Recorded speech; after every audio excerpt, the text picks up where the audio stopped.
a market recap. And it's already happened, so I'm going to throw you back to any of the footage that I got before the market, and then we'll talk about it after. But this is a new market venue for me.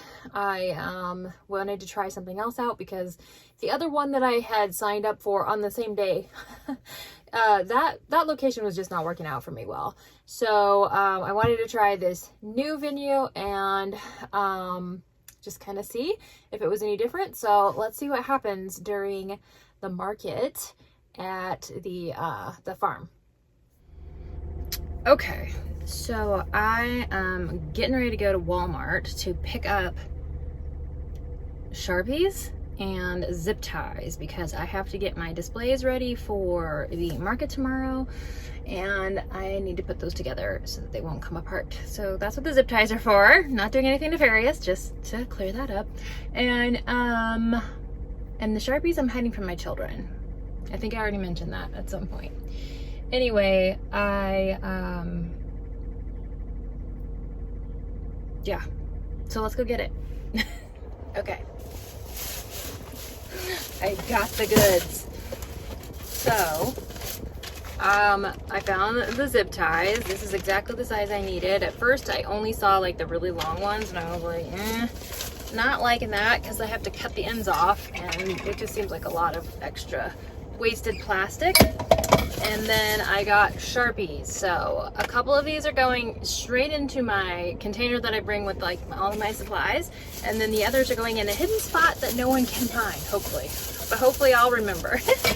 And I got myself a Milo's tea to bring with me to the market tomorrow. That stuff is great. And because I was there, I got more yarn. So I found this color, matches my shirt. These are the Mainstays yarn, and it's a blankety yarn. It feels really nice. It's actually super soft. So this was the mauve color, and I've been eyeing it for a while, so it wasn't just a completely impulse purchase. And then this one is smoke green.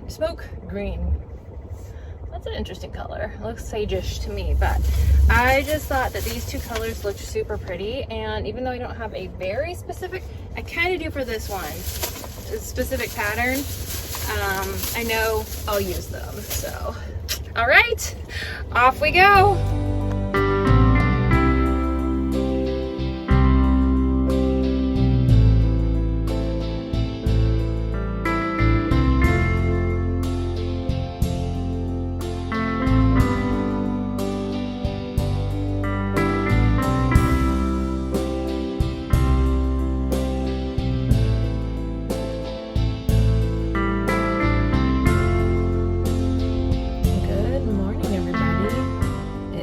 Market day, and it's 6:30 a.m. That was my first sip of coffee for the day. So we are going to go set up. Fortunately, this location allows me to pull right up to my spot and unload and then go park, which is super nice because that last place just hauling all the stuff, and I don't have a wagon. So yeah, I'm really glad about that. So we are gonna go and get this day started and see what it brings. It's looking a little overcast. Wonder if rain is in the forecast. The last time I looked, the high was supposed to be around 86, which is so much better than 105 for the last market. So I'm looking forward to it. I think it's going to be a great day, and we'll just kind of see how it goes. Okay, we made it to the market. I got all my stuff dumped off, and I'm going to go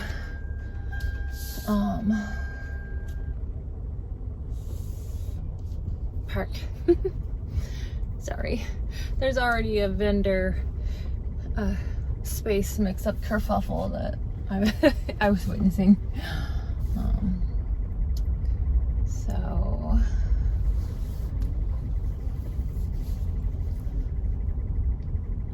anyway, I was going to say, it is so nice. It's on grass, not on, you know, a parking lot, which, you know, parking lots are fine. They're just so dirty.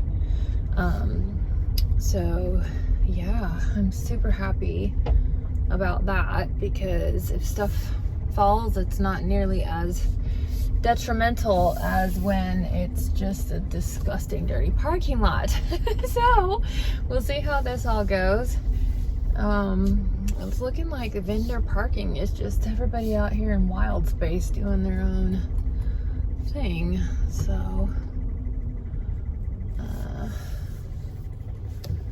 actually I might just go ahead and back in too. Okay, so we're getting there. Everybody's looking good. It was a little scary there for a minute. It started raining, and that kind of freaked me out a little, because I was like, does it have to be one or the other? Like, do we have to have rain or blazing hot, you know, temperatures? We can't just, you know, have a great day when I have it at an event. I think that's enough space. Okay, I'm gonna go and get set up. So wish me luck. See you soon.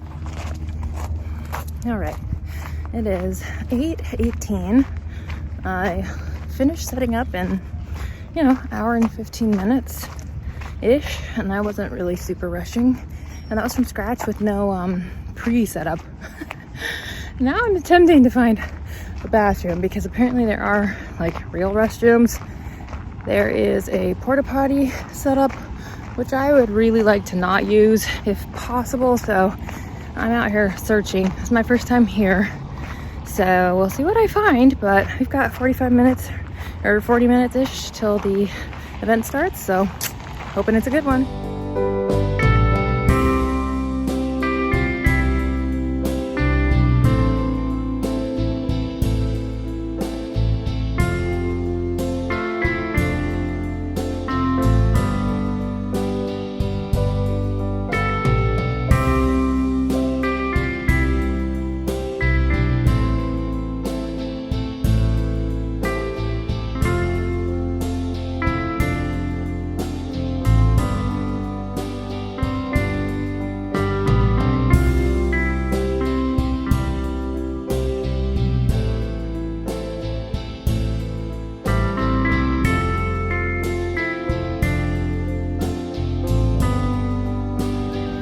Look at that blue sky. That is awesome.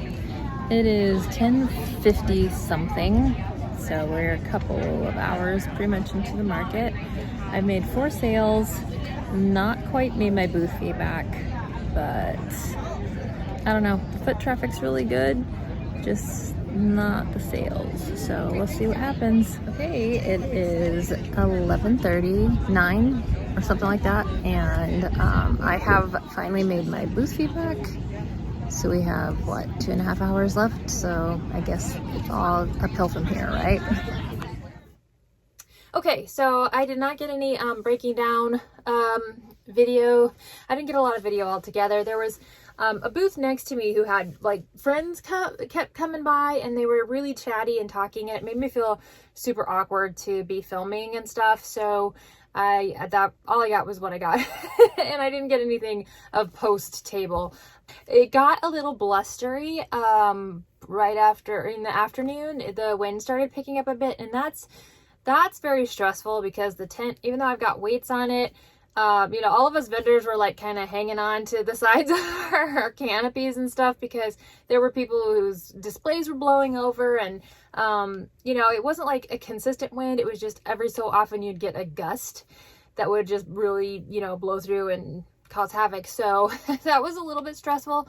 And then the coordinator, or you know, whoever it was, came through at about I want to say 1:50-ish. So it was going on 2 o'clock, and she was like, pack it up, you guys, pack it up.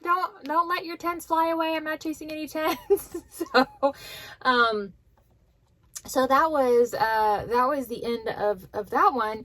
And the thing with this market is, I've mentioned it before, it is being sold to a different company, person. I don't know how that I don't know how that whole system works. But I did happen to meet the daughter-in-law of the woman who is going to be running it in the future. And she did tell me, the website's staying the same. All of that information is going to be the same. So if I decide I want to pursue going back to this market in the fall, perhaps, then I know where to find them. It's basically what I was trying to get at. I just was like, oh, where's it going to be? So this market was at a local farm, which is, I don't know I know they have like peaches during certain times of year. I don't know what all they grow. It's not really like, pigs and cows and chickens, at least not visible, that I could see, but it is a working farm. So, and people come there all the time for stuff. There's something happening there all the time. And this market is typically run every other week, so twice a month. And I think she told me, the daughter-in-law told me that they were going to keep it pretty much on the same, but that they wanted to do some back-to-back markets through October, November. So it would be every weekend. So that's something to think about. It wasn't a great, we're going to go over sales in just a second. It wasn't super amazing. Okay. Like I said in my previous video, I don't know what to expect, so I don't have expectations, but I always have expectations. I always want for something amazing to happen. And sometimes I just need to be content with the experience of whatever it is. In this instance, as I was packing up and leaving, I heard another vendor talking to my neighbor vendors. I guess it was their first time as well. And they were like, well, don't judge this market based on today because today was really slow. So maybe that's encouraging that was the info that I heard last, because I was a little on the fence. I was like, do I want to come back? And you would tell me your opinion on this. I just really feel like crochet items and plushies are more of a fall/Christmas experience for people.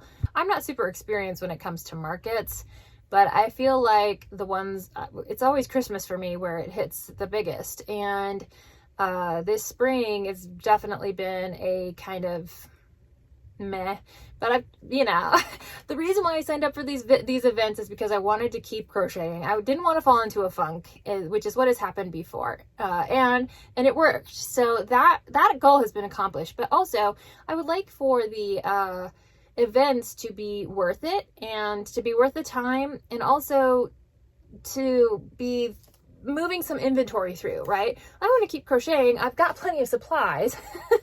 I just don't have any place to keep zillions of totes full of plushies, and I don't have an online shop. Maybe that's something I should look into. You can give me your feedback on that. I don't really know.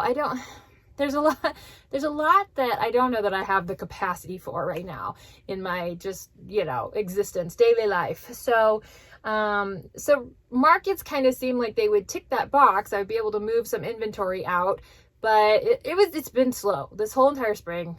If you've seen the other market videos that I've done, they were not great, to put it mildly. But let's talk about this one. Okay. So, the market started at 9. It was a 9 to 2 market. They had 2 different setup time slots. They had 6 to 7 and 7 to 8 for people to kind of stagger the vendors coming in. I'm not sure how many vendors are there, but it's quite a large market as far as vendors go. I actually thought the foot traffic was pretty good, considering the last couple of markets that I've been to were just like very sparsely attended. There was a lot of people moving around in this market. But a lot of them just weren't shopping. And, I get it. Not everybody's going to want to go and get a plushie. They'd rather get nails or whatever, And there were MLMs involved in this market. I know some markets exclude those. It's whatever. So anyway, let's talk about it. I sold not until 9:45 was my first sale. So the market had been open for 45 minutes, and I sold one of the little piggies that I made for my 24-hour challenge.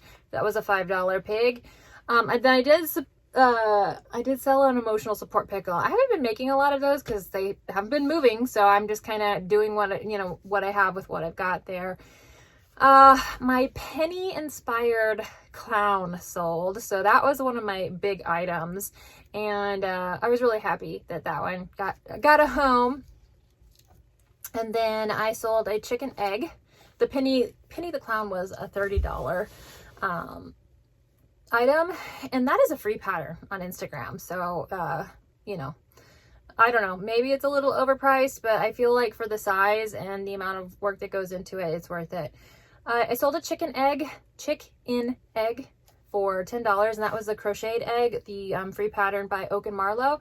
The chick was a different pattern though, something off of Instagram. And then I sold an Easter egg chick. So one of the little Poggy's Place chicks in just a plastic Easter egg that I take into my last market, and none of them sold. I sold one of those. That was a $5 sale, and it was at that point, and that was $11.22 that I made my booth fee back. So all of those items were just to be there. All right, and that was $11.22. So this market only goes until 2 p.m. So I was like, okay, well, I'm in the black now, but am I gonna make anything, you know? I then sold one of the Jellycat macarons, and that was a $15 sale. And then I sold one of the Jellycat macaron babies for $6. So, or it's just a macaron. It does have little feet, but it's not really a Jellycat because it doesn't have the legs sticking out. And then I made a sale with 3 items. It was a mystery bag, what? Oh. Okay, I can't even read my own writing. It was a mystery bag, one of the little baby macarons, and one of the piggies on my eggs and bacon stand. So that was a $26 transaction. And then I sold one of my capybaras. Someone rescued it from Anchor here, who was being a kraken for me. And then I did sell one of the cardinals that I made during my 24-hour challenge. The capybara I also made during my 24-hour challenge. And then I sold a scrunchie, which I've had those since my very first market, and they're just sitting in the $5 bin now waiting to go somewhere, and one of them did, so that's good. And then my last sale of the day was at 1:34. There was a huge gap of time. So there was like a big influx of people around the lunchtime, which you kind of expect because there's some food trucks and stuff. And then it's just like, it was gone, just poof, no people, hardly at all. And so it was like a 1:30, it'd probably been over an hour. I didn't write down the times, but I think it had been more than an hour since my last sale. And then at 1:34, a lady came through and she bought 2 of my Didydex dragon babies in the 3D printed egg. And I had marked that price up to $32 because my son charges me for those eggs and they're not cheap either, which is fair. But, you know, after I did my 24-hour challenge and I realized how long it took me to do one of those Didydex dragons, which why did it take so long? I was like, okay, I've got to bump this price up because, it's just, you know, whatever. And if they don't sell, then I can reevaluate. But I sold 2 of them to the same lady. She said her boys love dragons, and so she went through and she picked the dragon that she wanted, and then the eggs. That was awesome. And then she also bought one of my smaller sea turtles, the pink shell one. So this one that sold, and that was a $82 transaction. So all told, I brought in $214. That is not including, I mean, that's just gross. So I paid a $60 booth fee for this space, and I don't remember what the square fees were, and I don't know what the breakdown is between cash and card either. I'm not keeping track of that. But that was the market there. And there were other crocheters. There was at least one. I could see one from my booth where I was. And I saw people walking around with crocheted items. So it wasn't, it wasn't that I was the only one there. But it did make me feel good because when people were walking by, they had literally just purchased from the other crocheter, which is great. I'm glad that people have that option. But, they came by and they're like, oh, we should have come here first. And it always just kind of makes you feel a little bit better about your stuff because people are, kind of you know, whatever.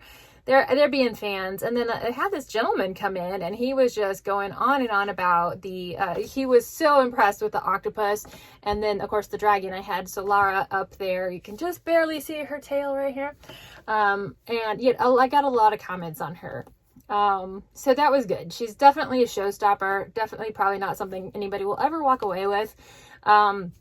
As far as price goes, but it's fine. I like having stuff in there that people can look at and then just, you know, enjoy. So overall, I would say I definitely am keeping this one on the possibilities list for doing a fall market. I'm not doing any more markets until the fall. So I'm market free until then. So I'm already trying to think about what I can make that would be kind of fall themed. I've got a bunch on my list of to makes. Well, not to makes really. I don't really have a list, okay? It's all in my brain, but I like to think I have a list. But there's some free patterns that I've saved on Instagram that are really cute fall themed things, and I want to do some of those. So I think that over the summer I'm going to start already be looking into, well, obviously I need to start working on fall inventory going into that. But this week, since the market, I've done very little. I think that this is the only thing that I've made, and that was that was the end of my 24-hour challenge. So I haven't really been crocheting, and you know, I feel like I needed the break. So, but I do have something I want to start today. I've got some other things going on, just regular, you know, life stuff. But there is one project that I want to get started today, so I will start working on that, and that'll show up in the next video on my what I made. So anyways, thanks for hanging out. Thanks for coming along with me if you did on this market, and you can tell me your thoughts below, and I'll talk to you later. Bye.